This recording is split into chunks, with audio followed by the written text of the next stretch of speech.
12 무용 공주들. 옛날에 12명의 아름다운 딸을 둔 왕이 있었습니다. 그들은 잠을 잤습니다. 한 방에 침대가 12개나 있었고 그들이 잠자리에 들면 문은 닫혀 있었다.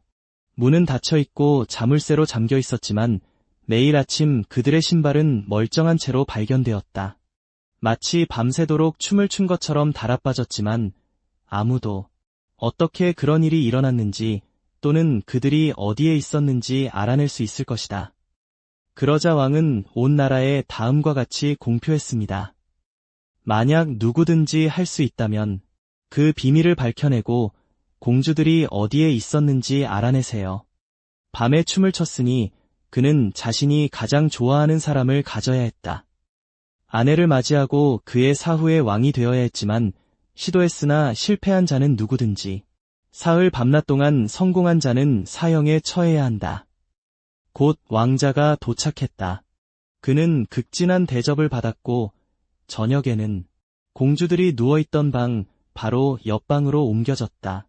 침대가 12개였다.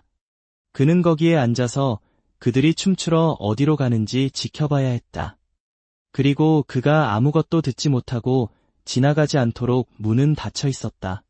그의 방문은 열려 있었다. 그러나 왕자는 곧 잠이 들었고 아침에 눈을 떴을 때 그는 공주들이 모두 사라진 것을 발견했습니다. 춤을 추고 있었는데 신발 밑창에 구멍이 가득했기 때문이었다. 똑같은 일이었다. 두 번째와 세 번째 밤에도 같은 일이 일어났습니다. 그래서 왕은 그의 목을 베라고 명령했습니다. 그는 잘려나갔다. 그 후로 몇몇 다른 사람들이 왔지만 그들 모두 똑같은 불운을 겪었다. 그리고 그들 모두는 같은 방식으로 목숨을 잃었다. 마침 그때 전투에서 부상을 입었던 한 노병이 우연히 나타났습니다. 더 이상 싸울 수 없게 된 그는 이 왕이 살던 나라를 지나갔다. 그가 통치하던 중 숲을 지나가다가 한 노파를 만났다. 그에게 어디로 가는지 물었다. 나는 내가 어디로 가는지 잘 모르겠어. 제가 뭘 해야 할지 모르겠지만 병사가 말했다. 저는 아주 마음에 들 것 같습니다. 공주들이 춤을 추는 곳이 어디인지 알아내려면 시간이 걸릴 거예요. 내가 왕이 될지도 몰라. 글쎄, 노부인이 말했다. 그건 그다지 어려운 일이 아니지. 임무, 단, 그중 한 명이 마시는 와인은 절대 마시지 않도록 주의하세요. 공주들은 저녁에 당신에게 데려다 줄 것입니다. 그리고 그녀가 떠나자마자 너는 곤히 잠든 척하는 거야. 그러자 그녀는 그에게 망토를 주며 말했다. 그걸 입으시면 바로 당신은 투명인간이 될 것이고 그러면 당신은 그들을 따라갈 수 있을 것입니다.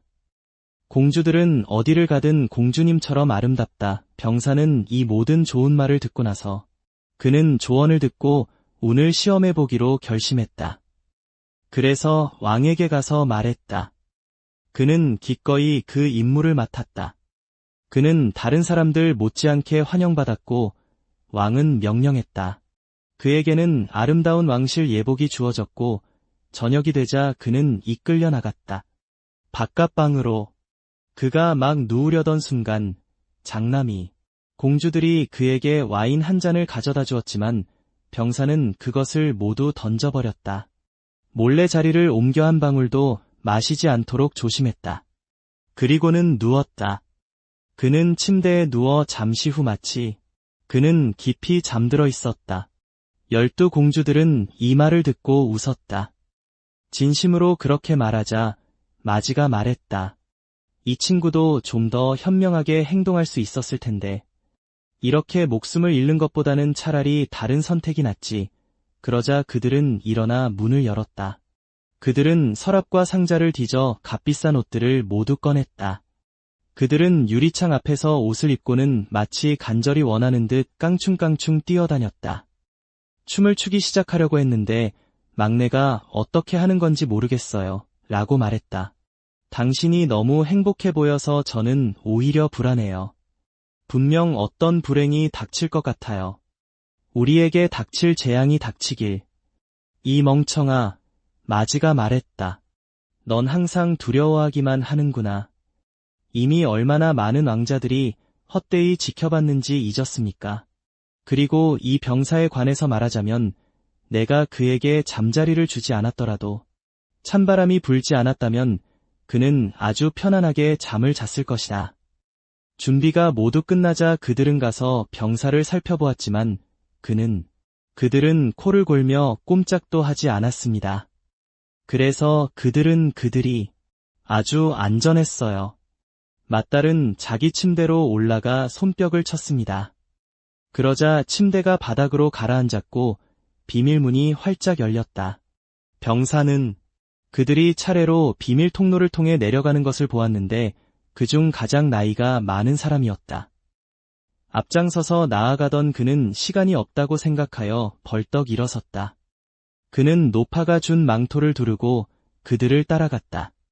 하지만 계단 중간에서 그는 막내의 가운을 밟고 말았다. 공주가 언니들에게 소리쳤습니다. 뭔가 잘못됐어. 누군가 내 드레스를 붙잡았어. 이 바보야. 마지가 말했다. 그건 내 드레스야. 벽에 박힌 못 하나뿐이었어. 그러자 그들은 모두 아래로 내려갔고 거기서 그들은 마침내 아주 아름다운 숲속에 도착했습니다. 나뭇잎들은 모두 은빛이었고 아름답게 반짝였다. 그 병사는 그곳의 기념품을 가져가고 싶어서 부쉈다. 작은 가지에서 무언가가 떨어졌고 나무에서 큰 소리가 났다.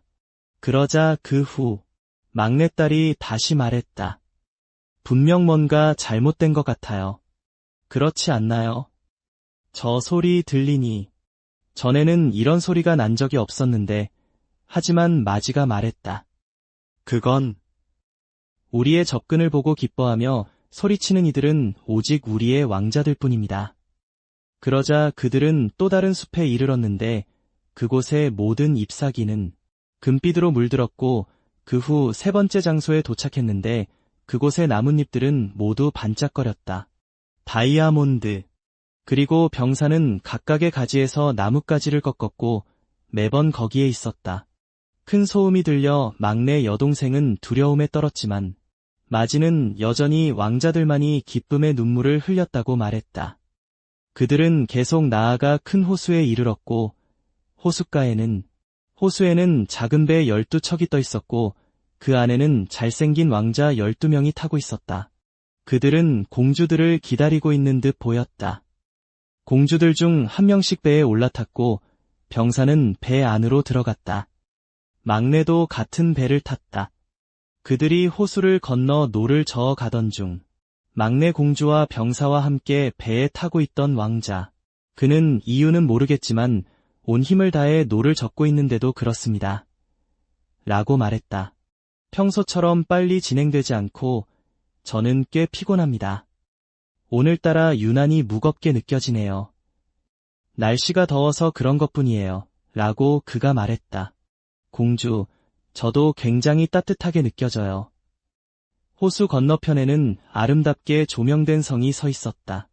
그러자 흥겨운 나팔과 트럼펫 소리가 들려왔다.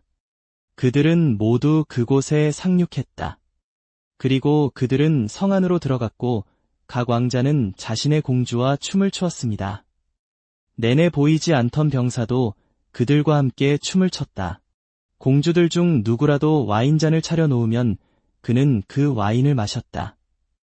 모두 따라 마셨기에 그녀가 컵을 입에 가져갔을 때는 컵이 텅 비어 있었다. 이때 막내 여동생도 몹시 겁에 질렸지만 맏언니는 언제나 그녀를 침묵시켰다. 그들은 새벽 3시까지 춤을 추었고 그 후 그들의 신발이 모두 닳아서 더 이상 걸을 수 없었다. 왕자들은 배를 저어 다시 호수를 건너 돌아왔습니다. 하지만 이번에는 병사는 막공주와 함께 배에 올라탔습니다. 맞은편 해안에서 그들은 작별 인사를 나누었고 공주들은 약속했다. 다음날 밤에 다시 오겠습니다. 그들이 계단에 다다르자 병사는 공주들보다 앞서 달려갔다. 그리고 그는 누웠다. 그러자 12 자매가 천천히 다가왔다. 너무 피곤해서 그들은 그가 침대에서 코골이하는 소리를 들었습니다. 그래서 그들은 말했습니다. 이제 모두 꽤 안전하다라고 말한 후 그들은 옷을 벗고 고급 소지품을 정리했습니다.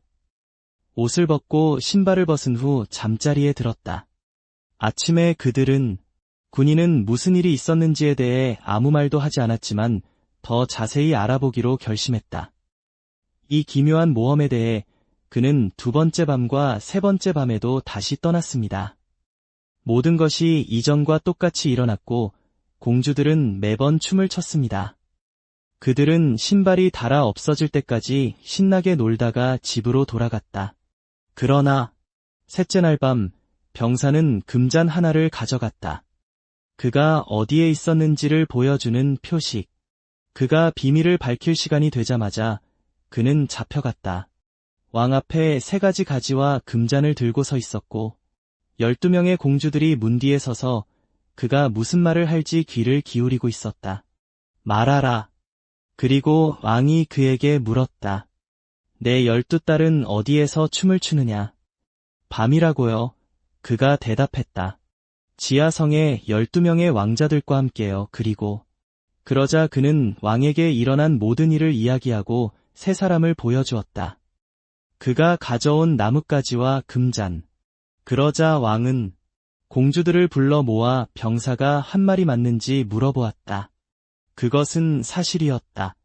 그리고 그들은 자신들이 발각되었다는 것을 알았을 때, 그리고 그것이 사실이라는 것을 알았을 때, 이미 일어난 일을 부인해봤자 소용없으니 그들은 모든 것을 자백했다. 그리고 왕은 그는 병사에게 그들 중 누구를 아내로 삼겠냐고 물었고 그는 저는 그리 젊지 않으니 제가 맞이가 되겠습니다. 라고 대답했습니다. 그러자 그들은 바로 그날 결혼했고 그 군인은 왕의 신하로 선택되었다. 후계자, 어부와 그의 아내. 옛날 옛적에 한 어부가 아내와 함께 돼지우리에서 살았습니다. 바닷가에 있었다. 어부들은 하루 종일 낚시를 하러 나가곤 했다. 어느 날 그는 낚싯대를 들고 해변에 앉아 반짝이는 바다를 바라보고 있었다. 파도를 바라보며 낚싯줄을 지켜보던 그는 갑자기 찌가 끌려가 버렸다. 물속 깊이 담갔다가 끌어올리니 큰 물고기가 한 마리 나왔다. 하지만 물고기는 말했습니다. 제발 저를 살려주세요. 저는 진짜 물고기가 아니에요. 저는 마법에 걸린 왕자, 저를 다시 물에 넣어주시고 놓아주세요. 어허. 그 남자가 말했다. 그 일에 대해 그렇게 많은 말을 할 필요는 없습니다. 제가 하겠습니다. 말하는 물고기와는 아무런 관계도 맺지 마세요. 그러니 당장 헤엄쳐 가세요. 선생님. 내 마음대로 해. 그러고 나서 그는 물고기를 다시 물속에 넣어주었고 물고기는 쏜살같이 달려들었다. 그는 곧장 바닥까지 곤두박질 쳤고 그 뒤에는 긴 핏자국을 남겼다. 파도 위에 어부가 돼지우리에 있는 아내에게 돌아갔을 때 그는 아내에게 어떻게 되었는지 이야기했습니다. 그는 커다란 물고기를 잡았는데 그 물고기는 그에게 자신이 마법에 걸린 물고기라고 말했다. 왕자가 그 말을 듣고 다시 놓아주었던 일. 그렇지 않았다. 아내가 말했다. 당신은 뭐든지 요구하나요? 우리는 여기서 너무나 비참하게 살고 있어요. 이 더럽고 역겨운 돼지우리에서 돌아가서 물고기들에게 우리가 편안한 곳을 원한다고 전해줘. 작은 오두막집. 어부는 그 사업을 그다지 좋아하지 않았지만 그래도 그곳으로 갔다. 바닷가였는데 그가 다시 그곳으로 돌아왔을 때 물은 온통 노랗게 보였다. 초록색이었다. 그리고 그는 물가에 서서 말했다. 오, 바다의 사나이여. 내 말을 들어라. 내 아내 일사빌. 그녀는 자신의 의지를 가질 것이다. 그리고 저를 보내어 당신께 은혜를 구하도록 하셨습니다. 그러자 물고기가 헤엄쳐 와서 말했습니다. 자, 그녀의 소원은 무엇인가요? 부인께서 무엇을 원하시는가? 아, 어부가 말했다. 부인은 이렇게 말씀하십니다. 내가 널 잡았었지. 놓아주기 전에 뭐라도 물어봤어야 했는데. 당신은 가세요. 그녀는 더 이상 돼지우리에서 사는 것을 좋아하지 않고 떠나고 싶어 합니다. 아늑한 작은 오두막집이네. 그럼 집에 가. 물고기가 말했다. 그녀는 집에 있어. 벌써 별장에 도착했구나. 그래서 남자는 집으로 돌아갔고 아내가 별장에 서 있는 것을 보았다. 예쁘고 아담한 오두막집 문 앞에 서 있었다. 들어오세요. 들어오세요. 그녀가 말했다. 우리가 살던 그 더러운 돼지우리보다 훨씬 나은 거 아니야. 그리고 거기에는 응접실, 침실, 부엌이 있고 오두막 뒤편에는 그곳에는 온갖 종류의 꽃과 과일이 심어진 작은 정원이 있었습니다. 그 뒤에는 오리와 닭으로 가득한 안뜰이 있었다. 아, 하고 그가 말했다. 어부, 이제 얼마나 행복하게 살 수 있을까? 그러도록 노력하겠습니다. 적어도 그렇죠. 그의 아내가 말했다. 한두 주 동안은 모든 게 순조로웠는데 그 후 일사빌 여사가 이렇게 말했습니다. 여보, 이 오두막에는 우리가 지내기에 공간이 턱없이 부족해요. 안뜰과 정원이 너무 작습니다. 저는 더 넓은 공간을 원합니다. 살큰 돌성이 있어요. 다시 물고기에게 가서 그에게 말하세요. 우리에게 성을 주겠다고 했잖아. 여보, 어부가 말했다. 나는 그곳에 가는 걸 좋아하지 않아. 그에게 다시 말을 걸어보는 건 좋지 않다. 어쩌면 그는 화를 낼지도 모른다. 그러니 너무 심각하게 받아들이지 않는 게 좋겠다. 살기 좋은 예쁜 오두막집이겠네. 말도 안 돼. 아내가 말했다. 그가 할 거야. 저도 기꺼이 해낼 거예요. 어서 가서 시도해보세요. 어부는 떠났지만 마음은 몹시 무거웠습니다. 그리고 그가 목적지에 도착했을 때 바다는 잔잔했지만 푸르고 어두워 보였고 그는 떠났다. 파도 가장자리 가까이에서 말했다. 오, 바다의 사나이여. 내 말을 들어라. 내 아내 일사빌. 그녀는 자신의 의지를 가질 것이다. 그리고 저를 보내어 당신께 은혜를 구하도록 하셨습니다. 자, 이번엔 또 뭘 원하는 거지? 물고기가 말했다. 아, 남자가 말했다. 그는 풀이 죽은 듯이 아내가 돌로 된 성에서 살고 싶어 해요. 라고 말했다. 그럼 집에 가세요. 물고기가 말했습니다. 그녀는 이미 문 앞에 서 있어요. 그러자 물고기는 떠나갔습니다. 어부는 아내가 큰 저택의 문 앞에 서 있는 것을 발견했습니다. 성이었다. 보세요. 그녀가 말했다. 웅장하지 않나요? 그렇게 말하고 그들은 안으로 들어갔다. 그들은 함께 성을 둘러보았고 그곳에서 많은 하인들을 발견했습니다. 모든 방은 호화롭게 꾸며져 있었고 금으로 된 의자와 탁자로 가득 차 있었습니다. 성 뒤편에는 정원이 있었고 그 주변에는 반 바퀴 정도 공원이 있었다. 길이가 1마일이나 되고 양, 염소, 토끼, 사슴으로 가득 차 있으며 그 안에는 안뜰에는 마구간과 소 축사가 있었다. 자, 남자가 말했다. 이제 나는 남은 생애 동안 이 아름다운 성에서 즐겁고 행복하게 살 것이다. 우리의 삶이여. 그럴지도 모르죠. 아내가 말했다. 하지만 하룻밤 생각해 봅시다. 그것에 대해 결정을 내리기 전에. 그래서 그들은 잠자리에 들었다. 다음날 아침 일사빌 부인이 잠에서 깨어났을 때는 이미 대낮이었다. 그녀는 팔꿈치로 어부를 툭 치며 일어나 여보 라고 말했다. 자, 어서 움직여라. 우리는 온 땅의 왕이 되어야 한다. 여보, 여보. 그 남자는 우리가 왜 왕이 되기를 바라는가? 나는 왕이 되지 않겠다 라고 말했다. 그럼 그렇게 할게요. 그녀가 말했다. 하지만 여보, 어부가 말했다. 어떻게 그럴 수 있어요? 물고기가 당신을 왕으로 만들어줄 순 없잖아요. 여보, 그녀가 말했다. 말해보세요. 더 이상 말하지 말고 가서 시도해봐. 내가 왕이 될 거야. 그래서 그 남자는 떠났다. 그의 아내가 왕이 되기를 원했다니 참으로 슬픈 일이다. 이번에는 바다는 짙은 회색빛을 띠었고 물결이 굽이굽이 펼쳐져 있었다. 그가 소리칠 때 거품이 솟아올랐다.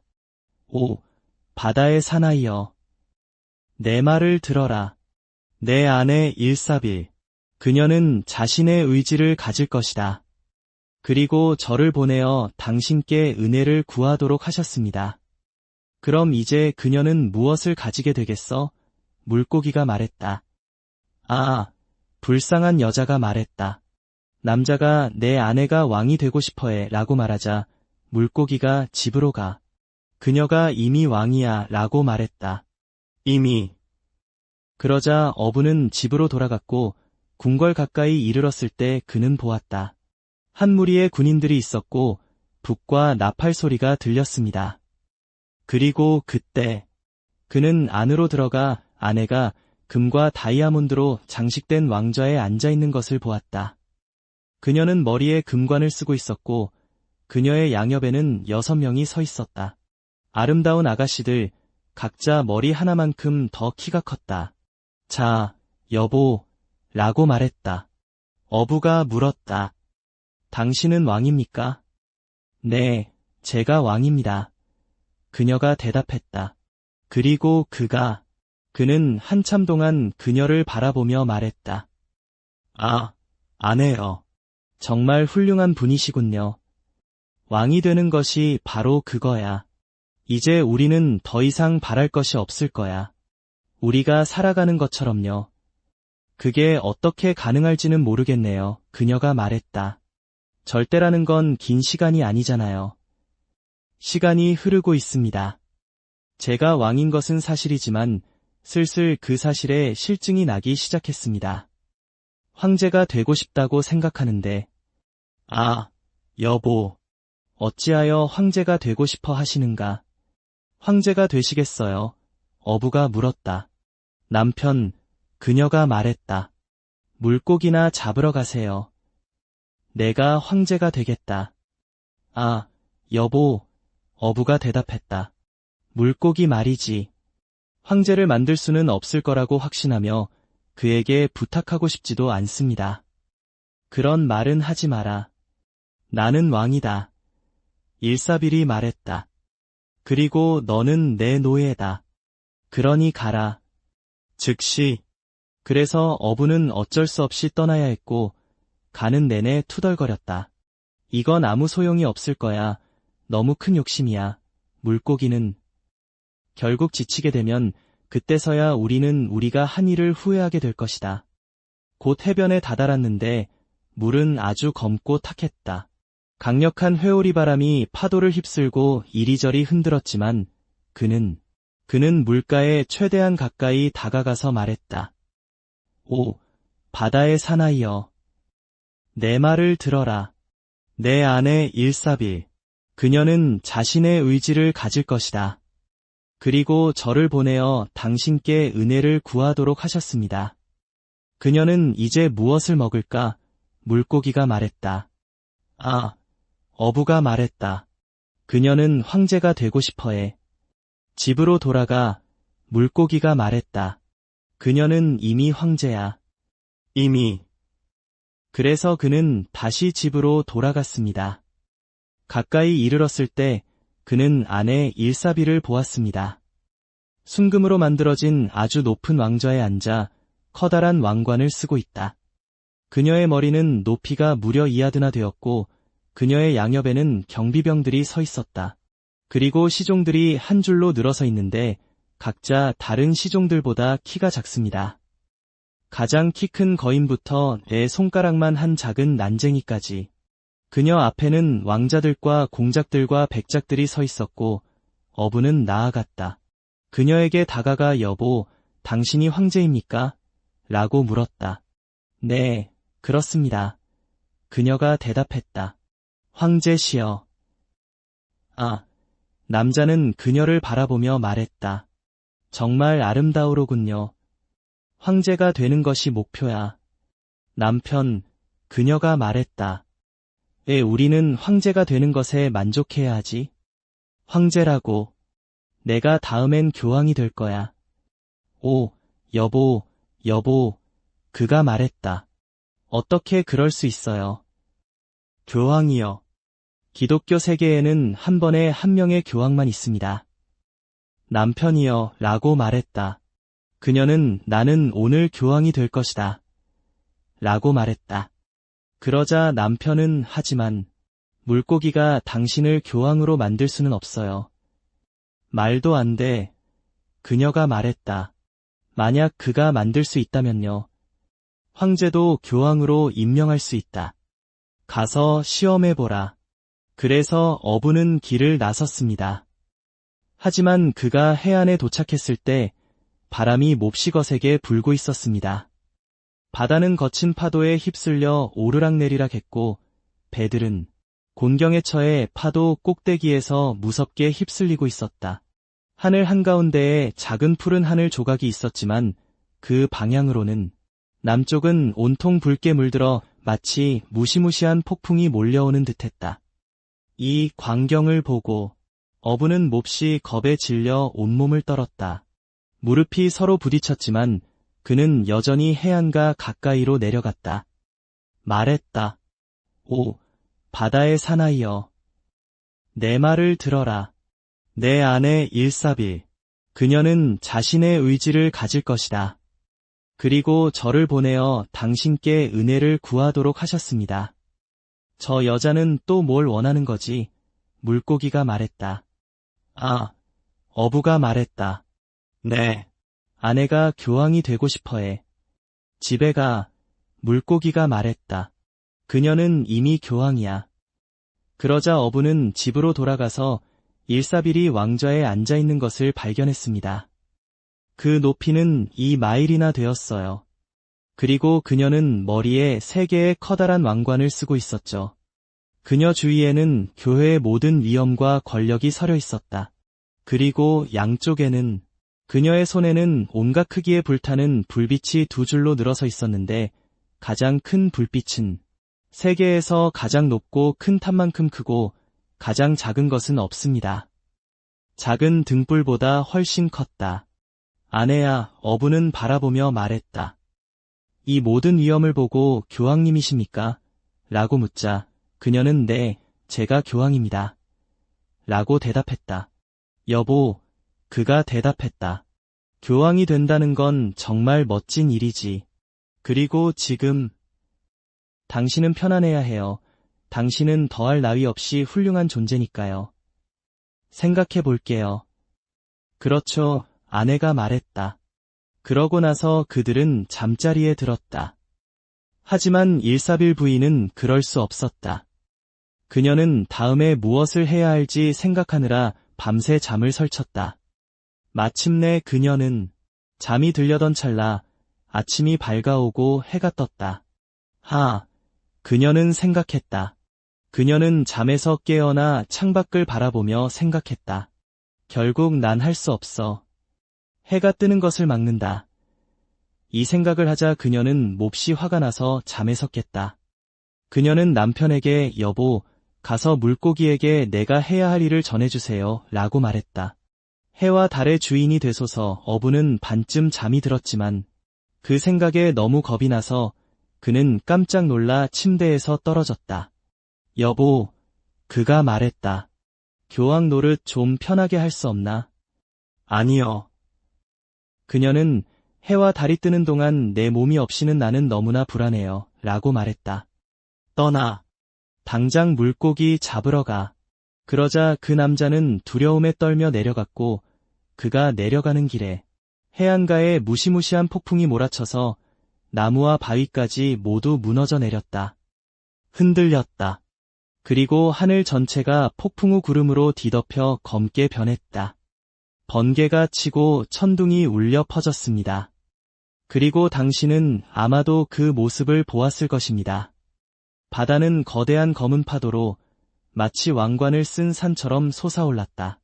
그들의 머리 위에는 하얀 거품이 솟아 있었다. 그리고 어부는 바다를 향해 살금살금 다가갔다. 그리고 그는 온 힘을 다해 소리쳤다. 오, 바다의 사나이여. 내 말을 들어라. 내 아내 일사빌. 그녀는 자신의 의지를 가질 것이다. 그리고 저를 보내어 당신께 은혜를 구하도록 하셨습니다. 이번엔 또 뭘 원하는 거지? 물고기가 말했다. 아, 그가 말했다. 이번엔 뭘 원하는 거야? 해와 달의 주인이 되라. 집으로 돌아가라. 물고기가 말했다. 내 돼지우리로. 다시. 그리고 그들은 오늘날까지 그곳에서 살고 있습니다. 버드나무 굴뚝새와 곰. 어느 여름날, 곰과 늑대가 숲속을 걷고 있었습니다. 곰은 새가 너무나 아름답게 노래하는 소리를 듣고 이렇게 말했습니다. 형제여, 늑대야, 저렇게 노래를 잘 부르는 새는 무슨 새니? 저 새는 새들의 왕이란다. 늑대가 말했다. 우리가 그 앞에 절해야 하는구나. 사실 그 새는 버드나무 굴뚝새. 만약 그렇다면 곰이 말했다. 나는 매우 그의 왕궁을 보고 싶습니다. 자, 저를 그곳으로 데려가 주십시오. 그것은 아닙니다. 내가 생각하는 것처럼 그렇게 되지는 않았어. 늑대가 말했다. 넌 기다려야 해. 여왕이 오신다. 얼마 후 여왕이 음식을 가지고 도착했다. 어미새가 부리로 어미새를 물었고 왕께서도 오셔서 새끼들에게 먹이를 주기 시작했습니다. 곰은 당장이라도 가고 싶었지만 늑대가 붙잡았다. 소매를 잡고 뒤로 물러나며 말했다. 아니요, 영주님과 영부인께서 오실 때까지 기다리셔야 합니다. 여왕이 또 가버렸구나. 그래서 그들은 여왕이 있던 구멍을 살펴보았다. 둥지를 짓고는 총총걸음으로 사라졌다. 하지만 곰은 그가 둥지를 지을 때까지 쉴 수 없었다. 왕궁을 본 후 잠시 시간이 흘러 그곳으로 향했다. 다시 국왕과 왕비가 막 비행기를 타고 떠났기 때문에 그는 살짝 안을 들여다보았다. 5, 6명의 어린아이들이 거기에 누워 있었다. 저기가 왕궁인가요? 라고 외쳤다. 곰이 말했다. 이곳은 초라한 궁궐이고 너희는 왕의 자식들이 아니구나. 쟤네들은 평판이 안 좋은 애들이야. 어린 굴뚝새들이 그 말을 듣자 그들은 몹시 화가 나서 소리쳤다. 아니, 우리는 그렇지 않아. 우리 부모님은 정직한 사람들이에요. 베어, 당신은 그 대가를 치러야 할 거예요. 곰과 늑대는 불안해져서 되돌아가 자기들의 굴로 들어갔다. 구멍들. 하지만 어린 버드나무 굴뚝새들은 계속해서 울고 비명을 질렀다. 부모님이 다시 음식을 가져다 주셨을 때 그들은 이렇게 말했습니다. 우리는 그것조차 먹지 않을 거예요. 팔이 다리 하나라도 만지지 마. 안 돼. 우리가 굶어 죽어가더라도 내가 가질 때까지는. 우리가 예의 바른 아이들인지 아닌지는 이미 결정되었습니다. 곰은 여기 와서 우리를 모욕했소. 그러자 늙은 왕이 말했다. 진정해라. 그는 벌을 받을 것이다라고 말하며 그는 즉시 여왕과 함께 곰의 동굴로 날아갔다. 전화를 걸어 늙은 그롤러, 왜 내 자식들을 모욕했지? 너는 이라고 말했다. 그 대가를 치르게 될 것이다. 우리는 너희를 피비린내 나는 전쟁으로 응징할 것이다. 이렇게 전쟁이 시작되었다. 곰에게 발표되었고 4발 달린 모든 동물들이 소집되어 그 일을 맡게 되었습니다. 그 안에는 소, 나귀, 암소, 사슴, 그리고 지구상의 모든 다른 동물들이 포함되어 있습니다. 갇혀 있었다. 그리고 버드나무 굴뚝새는 날아다니는 모든 것을 불러 모았다. 공기 중에는 크고 작은 새뿐만 아니라 각닭이, 말벌, 꿀벌 등이 있습니다. 파리들이 올 수밖에 없었다. 전쟁이 시작될 때가 되자 버드나무 굴뚝새는 첩자를 보냈다. 적군의 총사령관이 누구인지 알아내기 위해서였다. 모기는 가장 교활한 녀석은 적군이 집결해 있는 숲속으로 날아갔다. 그리고 그녀는 암호가 적혀있는 나무 잎 아래에 몸을 숨겼다. 발표되었다. 곰이 거기에 서서 여우를 불러 세웠다. 그리고 말했다. 여우야, 너는 모든 동물 중에서 가장 교활하니, 너는 장군님, 우리를 이끌어 주십시오. 좋아요, 여우가 말했다. 그런데 어떤 신호를 보내야 할까요? 동의하십니까? 아무도 그 답을 몰랐기에 여우는 이렇게 말했습니다. 저는 멋진 긴 꼬리를 가지고 있습니다. 붉은 깃털 다발처럼 보이는 풍성한 꼬리. 내가 들어 올리면 내 꼬리가 아주 높이 들려 있고 모든 것이 순조롭게 진행되고 있으니 너는 돌격해야 한다. 하지만 만약 내가 그대로 늘어뜨리고 최대한 빨리 도망쳐 모기가 이 말을 듣자 그녀는 다시 날아가 버렸고 아주 사소한 것까지 모든 것을 드러냈습니다. 버드나무 굴뚝새에게 자세히 날이 밝아오고 전투가 시작될 무렵 4발 달린 동물들이 모두 요란한 소리를 내며 달려왔다. 땅이 흔들렸다. 버드나무 굴뚝새와 그의 군대도 날아왔다. 공기는 잉잉거리고 웅웅거리고 떼지어 움직이는 소리로 가득 차서 모든 사람이 불안하고 두려웠으며 양쪽에서 서로를 향해 진격해 들어왔다. 다른 한편으로 그러나 버드나무 굴뚝새는 정착하라는 명령을 담은 말벌을 내려보냈다. 여우는 꼬리 밑을 움켜쥐고 온 힘을 다해 쏘았다. 여우가 그 느낌을 받았을 때 첫 번째 줄에서 그는 통증 때문에 한쪽 다리를 들어 올리는 것으로 시작했지만 그는 그것을 견뎌냈고 여전히 꼬리를 높이 치켜들고 있었다. 두 번째 순간에 따끔한 느낌에 그는 잠시 내려놓을 수밖에 없었고 세 번째에는 그는 할 수 있었다. 더 이상 참을 수 없다고 소리치며 꼬리를 다리 사이로 집어넣었다. 동물들은 그것을 보고 모든 것이 끝났다고 생각하여 각자 도망치기 시작했습니다. 새들은 굴 속으로 들어가면서 싸움에서 승리했다. 그러자 왕과 왕비는 집으로 돌아가 아이들에게 가서 울었습니다. 아이들아, 기뻐하라, 마음껏 먹고 마시라, 우리가 승리하였다. 싸움이 시작됐어. 하지만 어린 굴뚝새들은 말했다. 고마, 우리는 아직 먹지 않을 거야. 둥지로 와서 용서를 구하고 우리가 명예로운 존재라고 말해야 합니다. 아이들아, 우리가 그렇게 하기 전에 그러자 버드나무 굴뚝새가 날아갔다. 곰굴로 가서 울부짖었다. 그롤러, 너는 내 둥지로 와야 해. 자녀들을 용서해 달라고 간청하라. 그렇지 않으면 내 몸의 모든 갈비뼈가 부서질 것이다. 부러질 거야. 그래서 곰은 극도의 두려움에 떨며 그곳으로 기어가서 간청했습니다. 그들의 용서를 구했다. 마침내 어린 굴뚝새들은 만족하여 자리에 앉았다. 다 함께 모여 먹고 마시며 늦은 시간까지 즐겁게 놀았다. 밤. 개구리 왕자. 어느 화창한 저녁, 젊은 공주는 본잇과 나막신을 신고 길을 나섰습니다. 그녀는 혼자 숲속을 산책하러 나갔고 시원한 곳에 다다랐을 때 그 한가운데 솟아오른 샘물에 그녀는 앉았다. 잠시 쉬기 위해서였다. 이제 그녀의 손에는 황금공이 들려 있었는데 그것은 그녀의 것이었다. 그녀가 가장 좋아하는 장난감이었고 항상 그것을 공중으로 던지곤 했어요. 떨어지는 것을 다시 잡아챘다. 얼마 후 그녀는 그것을 아주 높이 던졌다. 그녀는 떨어지는 공을 잡지 못했고 공은 튕겨나가 굴러갔다. 그것은 땅 위를 따라 흘러가다가 마침내 샘물 속으로 떨어졌다. 공주는 무도회가 끝난 후 샘물을 들여다보았지만 샘물은 너무 깊어서 그녀는 너무 깊어서 바닥이 보이지 않았다. 그러자 그녀는 통곡하기 시작했다. 그녀는 자신의 손실을 안타까워하며 내 공을 다시 찾을 수만 있다면 얼마나 좋을까라고 말했다.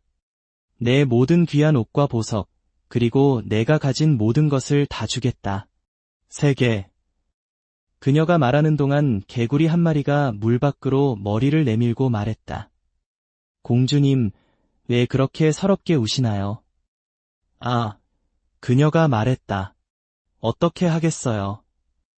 이 못된 개구리야, 나 좀 도와줘. 내 황금공이 샘물에 빠졌어. 개구리가 말했습니다. 나는 당신의 진주와 보석, 그리고 좋은 옷은 원하지 않습니다. 하지만 만약 당신이 저를 사랑해 주시고, 저와 함께 살게 해주시고, 제가 먹는 것을 허락해 주신다면, 당신의 금 접시를 가져오시고, 침대에 편히 주무세요. 제가 당신의 공을 가져다 드리겠습니다. 또라. 무슨 헛소리야, 공주는 생각했다. 이 바보 같은 개구리는 또 뭐야? 말도 안 돼. 그는 봄을 벗어나 나를 보러 올 수도 없잖아.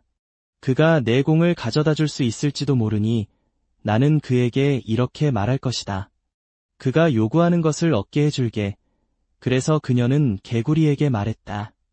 그래, 내가 원한다면. 내 공을 가져다 주면 내가 부탁하는 건 뭐든지 해줄게. 그러자 개구리는 머리를 내밀었다. 그는 아래로 내려가 물속 깊이 잠수했고 잠시 후 다시 나타났습니다. 그는 다시 일어나 입에 공을 물고 가장자리에 던졌다. 봄이 왔다. 어린 공주는 자신의 공을 보자마자 달려가서 집어들었다. 그녀는 그것을 들어 올렸고 다시 손에 쥐게 되어 너무나 기뻐서 개구리 생각은 전혀 못했지만 그녀는 개구리를 들고 최대한 빨리 집으로 달려갔다. 개구리가 그녀를 향해 외쳤다. 공주님, 가지 마세요. 그리고 저를 데려가 주세요. 하지만 그녀는 한마디도 들으려고 멈추지 않았다고 말했다. 다음 날 공주가 막 저녁 식사를 하려고 자리에 앉았을 때 그녀는 어떤 소리를 들었다. 이상한 소리가 났다. 똑똑똑, 첨벙첨벙. 마치 무언가가 올라오는 것 같았다. 대리석 계단, 그리고 얼마 지나지 않아 누군가 부드럽게 노크하는 소리가 들렸다. 문 앞에서 작은 목소리가 외치며 말했습니다. 문을 열어보렴, 내 사랑하는 공주님. 진정한 사랑을 향한 문을 여기서 열어보세요. 그리고 너와 내가 했던 말을 기억해 두어라. 시원한 분수 옆, 푸른 숲그늘 아래에서. 그러자 공주는 문으로 달려가 문을 열었고 그 안에서 그녀는 보았다. 그녀는 완전히 잊고 있던 개구리를 보았다. 그 모습을 보고 그녀는 슬픔에 잠겼다. 겁에 질린 그녀는 최대한 빨리 문을 닫았고 그 순간 다시 그녀의 마음속으로 돌아왔다. 자리에 앉으라. 그녀의 아버지인 왕은 무언가가 그녀를 놀라게 한 것을 보고 무슨 일이냐고 물었다. 징그러운 개구리가 있어요. 그녀가 말했다. 오늘 아침 스프링에서 내 공을 꺼내준 그 문. 그에게 나와 함께 여기서 살아야 한다고 말했는데 그는 절대 그럴 수 없을 거라고 생각했어. 샘에서 나가려고 하는데 그가 문 앞에 서서 들어오고 싶어 한다. 아내. 그녀가 말을 하고 있는 동안 개구리가 다시 문을 두드리며 말했다. 문을 열어보렴, 내 사랑하는 공주님. 진정한 사랑을 향한 문을 여기서 열어보세요. 그리고 너와 내가 했던 말을 기억해 두어라. 시원한 분수 옆, 푸른 숲그늘 아래에서. 그러자 왕이 어린 공주에게 말했습니다. 내가 약속한 대로 넌 그걸 지켜야 해. 그러니 가서 그를 들여보내. 그녀는 그렇게 했고 개구리는 깡충깡충 뛰었다. 방 안으로 들어가서 바로 톡톡톡 소리를 내며 물을 틀었다. 방맨 아래쪽에서 위쪽으로 올라가다가 테이블 가까이까지 다가갔다. 공주가 앉았다. 제발 저를 의자에 앉혀주세요. 그가 공주에게 말했다. 그리고 내 옆에 앉아도 될까요? 그녀가 이렇게 말하자마자 개구리는 그는 접시를 내 가까이 가져다 줘. 내가 먹을 수 있게 라고 말했다. 그녀는 그렇게 했고 그가 더 이상 먹을 수 없을 만큼 먹고 나서 말했다. 이제 나는 피곤하니 나를 위층으로 데려가 침대에 눕혀줘. 그러자 공주는 비록 내키지 않았지만 그녀는 그를 손에 들어 올려 그 위에 올려놓았다. 그녀 자신의 침대백에 그가 밤새도록 잠을 잤던 바로 그곳이었다. 그는 깜짝 놀라 벌떡 일어나 계단을 뛰어내려가 집 밖으로 나갔다.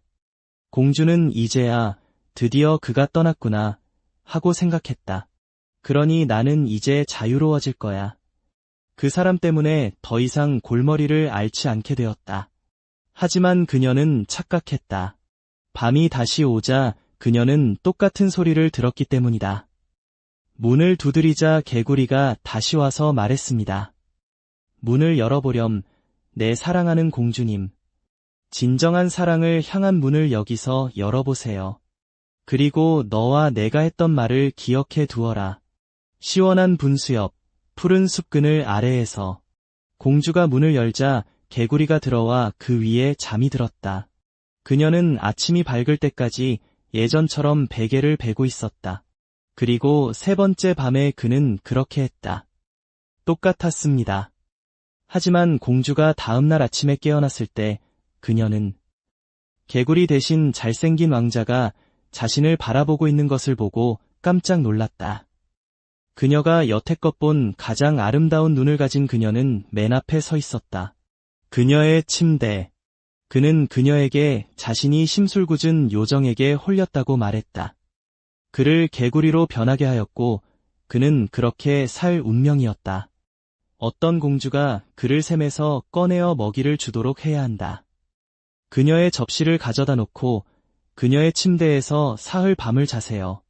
당신은 이라고 그녀가 말했다. 왕자는 그의 잔혹한 마법을 깨뜨렸고 이제 나는 더 이상 바랄 것이 없다고 말했다. 그러나 너는 나와 함께 내 아버지의 왕국으로 가야 한다. 거기서 나는 당신과 결혼하고 당신이 살아있는 동안 사랑하겠습니다. 어린 공주는 틀림없이 망설임 없이 예라고 대답했을 것이다. 이 모든 이야기를 나누는 동안 아름다운 8마리의 말이 끄는 멋진 마차가 나타났습니다. 깃털 장식과 금빛 마구를 착용한 말들, 그리고 그 뒤에 마차에는 왕자의 충실한 하일리가 타고 있었는데 그는 슬퍼하고 있었다. 사랑하는 주인님이 마법에 걸려있던 그 오랜 시간 동안 겪었던 불행들. 그는 가슴이 터질 것 같았다고 쓰라리게 말했다. 그들은 왕에게 작별 인사를 하고 8명과 함께 마차에 올랐습니다. 말들과 함께 모두 기쁨과 즐거움에 가득 차 왕자의 행렬을 위해 출발했습니다. 그들은 무사히 도착한 왕국에서 행복하게 살았다. 여러 해